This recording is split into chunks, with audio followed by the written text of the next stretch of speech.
back to my workshop. It's been a while since the last video. Since I put the last video up, here in the UK we've had another lockdown and things have got quite cold, and I haven't raced a car for about 6 weeks now. We came out of lockdown last week and racing should be getting ready to start again fairly soon. But for this video I'm really going to be talking through my Kyosho Neo 3.0 Readyset. And the question is, can you race one of these cars? A lot of people, you see these cars go for around about the 300 quid mark. You get everything you need in the box ready to go, apart from fuel and some batteries for the receiver. But apart from that, everything there is ready to go. 300 quid. Big question is, can you race it? Yes, you can. Out the box, the car is 100% BRCA legal and it's ready to go. Is the car competitive? Yes, to an extent. You could race the car at a club level and it's an ideal beginner's car to get used to. Would the car win Would the car win the A final at a national meeting? Probably not. These cars are great fun and the quality of the car and the build is very, very good indeed. Very, very strong piece of kit and an ideal first racer. Just going to talk you through a little bit more about what I've done to my car out the box and some of the changes I made to it, ready to get it track ready. First thing I did was to change the tyres. When you buy the car, it comes with these tyres. They're not brilliant. They're ideal if you just want to burn around on a field and all that, but on AstroTurf or a clay type surface, they won't be very good. So on the back I fitted these AKA impact tyres. These tyres aren't cheap, at like 40 quid for a set of 4. However, if you're starting racing on a budget, this is another tyre that I bought online, which are these ones, which is a very, very similar tread pattern indeed. And these were just 12 quid 50, yep, 12 quid 50 for 4 tyres mounted on wheels that came from China. Ordered these in the middle of July and they had dropped through the door at the end of August. I've used these once on damp AstroTurf and they work very, very well indeed. Going through the car, I've only made a couple of small changes to it. I've changed the weight of the oil in the shock absorbers. I put some 700 CST weight in there just because the car was bottoming out and it was going over jumps. In the middle differential, I'll drop the cover off in a minute and I'll talk you through what the different weights of oils I put in the diffs. That's a very, very simple change. Unfortunately, it does involve stripping the differential down, but the handling it makes to the car is absolutely no ends. It goes around corners much, much better. The oil isn't very, very expensive. Let me just drop the cover off the car and I'll bring the camera down and we'll talk through a bit more about that. So down on the back of the car, I've got the AKA impact tyres on there. Again, the tyres are like a solid dish on them. The reason behind that is when the car's racing on muddy ground, the mud doesn't get all stuck up in the spokes. These are the kit tyres. There's offer no grip on dirt or AstroTurf whatsoever. Plus, where you've got the spokes, you get all the mud comes flying off the front tyres into the spokes and it jams the entire car up. Subtle changes I made on the springs. I put the Kyosho light blue tuning springs on there. You can buy these new, or there's a thriving aftermarket for 1/8 Rallycross parts on Facebook. If you go onto 1/8 Rallycross parts for sale UK on Facebook, there's a really, really good group on there, and I've got numerous bits and pieces on there. Car's actually sitting on a starter box. There's a lithium battery in there that the minute I push the car down onto the box, the battery's in, so it won't start up. And then there's like a wheel in the box that then throws the engine over. You've also got the Recoil start on the car as well. Some people use the Recoil starts, but most people who are racing race on a box.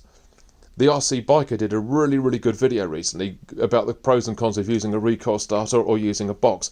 He personally prefers to use a Recoil starter because all he does is bashing and he doesn't do the racing as such. That was fine for the first couple of meetings, but the car did cut out a few times when it spent time on its roof. And although a lot of the guys in the pits had my best intentions to hand by restarting the car for me, somebody did pull the recoil handle a bit too hard and it did break, but luckily we were able to repair it. Put the car on the box, the starter motor that turns the engine over, and I generally find it easier to start on the box. However, if I'm just going to run the car around the garden to break the new engine in or try out a new setup, more than happy to use the Recoil starter. There's nothing wrong with using a box, there's nothing wrong with using a Recoil starter, it's like personal preference. Although personally I would say if I'm bashing, I'd use the recoiler, and if I'm racing, I'd use the box. Up on top of the engine, there's some fuel tubing on there that I've put attached to it with tie wraps. Again, if the car flips over onto its roof, rather than scratching the cylinder head, it just sits on the tubing, and it really mainly looks after the engine. You'll see I've made a little incision into the body shell. That's because I put an aftermarket exhaust on there. That's a Nova Rossi header there and a Nova Rossi pipe, which I bought off of somebody on the Facebook group for 25 quid. That would be probably the best part of 100 if you were buying that brand new. And it makes a little bit of difference to the top end power of the car. But interestingly enough, it made starting ever so slightly more difficult, which is why I decided to go for the starter box. Starter boxes new go from about 50 quid up to around 100. Again, that was a second hand one that I bought on eBay for about 40. The blue carbon fibre effect film, the box was pretty shabby actually, which is what was reflected in its price. So I recovered the box with some fake carbon fibre effect material, and it looks really good. Blue springs at the back and blue springs at the front. They improve the damping rate of the car and make it go around corners better. And that's the bulk of the changes that I've made so far. So we've got, to recap, I've got the AK impact tyres. These are expensive. We've got the kit tyres. They're not quite so good. And we've got here, I've got these cheap 12 quid for 4 Chinese tyres. Yeah, and they're good. I can't stress enough that if you are going to buy a car and you're going to go racing, join a local club. It's a really, really friendly hobby. Everybody, the guys who you'll race with at the club, yeah, they'll go out and beat you probably in one of your heats, but then they'll be the first people to give you a hand, set your car up. Knowledge is like money. Share it around and it'll grow. I've been racing model cars now for like 27 years, and I still learn stuff each meeting, and I still think it's great the way you turn up at a different club and somebody will always give you a hand on like what the best setup for the track is. If you've got problems with your engine, there's usually somebody there, expert advice on hand, that will talk you through your problems. Anyway, let's drop the cover off the car and I'll talk you through a bit more about it. So the only subtle changes I've made underneath the cover is I've put much longer fuel tubing in there. That's a tube here. This is the tube that comes out the engine, runs around underneath the pipe and into the carburetor. The reason for the longer tube in there is if the car's on its roof, when you're racing, you go around a corner, tip the car over, go up a jump and land upside down. All the time you've got some fuel in that tube, the engine will keep running. If you've got a short tube going from the tank into the engine in there, the chances are by the time the marshal gets you and puts you up the right way, all the fuel in the tube's going to be used up and the car will cut. Just keep lifting the throttle with that long tube, just keep the engine running, everything's fine. I put a extension cable tie on the fuel filler cap. Again, when you're racing, we race in the finals, we race for 20 minutes, and there's usually 1, 2, possibly even 3 pit stops in. So you just drive up to pit lane, mechanic quickly pulls that thing up, refuels you, off you go again. The steering servos I've left as absolutely bog standard that came in the car.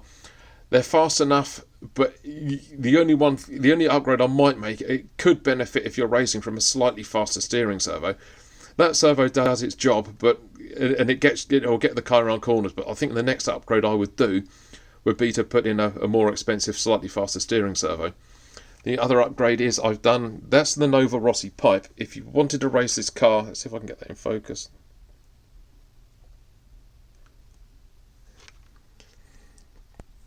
If you see on the pipe there, you can't see it because the camera won't focus on there because the light isn't brilliant. But there's an EFRA stamp on there. So if I wanted to race the car at a national meeting, it has to have an EFRA stamp on there. Again, that pipe, that including the header or the header manifold and the pipe, I bought that off of somebody on one of the Facebook groups, 25 quid, paid in via PayPal, and it dropped through the door the next day. That makes a little bit of a difference on top end, and it idles smoother, but I found it made it slightly harder to start, hence why I switched to the starter box. I put a different air filter on there. I bought a pack of elements again off of somebody online, and a new air filter body itself. The car does tend to breathe a lot better with an aftermarket filter rather than the boxy one that came in the kit. I really think some of that is almost down to personal choice. The other thing I've done, there's a fuel filter in both the exhaust pressure line, and buried right down in the car in here is another fuel filter. Again, got them online via eBay. I think they're about a couple of quid each. Keeps the crap that comes out the exhaust going back into the fuel, and also filter the fuel before it goes back into the engine. The only other upgrade I would make, down here, that's the on-off switch in there. These switches are very, very prone to corrosion, so I bought like an intelligent switch, that was one thing I bought brand new. Again, they're ranging price from about 8 quid up to about 11, depending on what you go for. You can tell if that switch has started to corrode already, because sometimes when you switch the car on, the servos are slow, which would indicate that there's some resistance in there and the switch is starting to perish. But apart from that, that really is just about it. I won't start the car up, as I just really wanted to give an overview on how the car works in this video. But come the next outdoor meeting, I will do a video what happens at the race meeting and how I set the car up for racing. The only other thing I will talk about, though, however, is fuel. I'm using OptiFuel ready to run 20% power. When I bought this car, was bought second hand. I paid 200 quid for it that I bought on eBay, and the guy chucked in some fuel as well, and at the time the fuel was sealed up. It's only 20%. When I buy my next fuel, I'm probably going to go for 25%, and I might go for a race fuel as well. The race fuels have slightly less oil content in them than the RTR fuels, and the model helicopter fuel I use has even more oil in it. Basically, the more oil you've got in the fuel, the less chance you have of wearing your engine out. But there is a small trade-off in terms of raw power due to the amount of oil that's in there. But the less oil you've got, the quicker your engine's going to wear out. OptiFuel is really, really good fuel. I've been using it for years. Just one other thing I will go through is the shock oil. This is 350. This oil here, with the fuel, it's 350 weight. That's currently in the shocks at the minute. I'm probably going to go for 700 weight fuel in the shock absorbers. That goes in there just to make the shocks a little bit stiffer. I've got 1500 weight fuel in the rear differential, which is in there, and in the middle differential, I've got the 3000 weight fuel, which goes in that diff in there, which is buried right down in the centre of the car. And in the front diff, I've got the 5000 weight oil. You can buy all of this stuff online, and it's relatively straightforward. The only other change I've had to make to the car, and this was done almost as routine maintenance, down in here is a spur gear which drives off the clutch.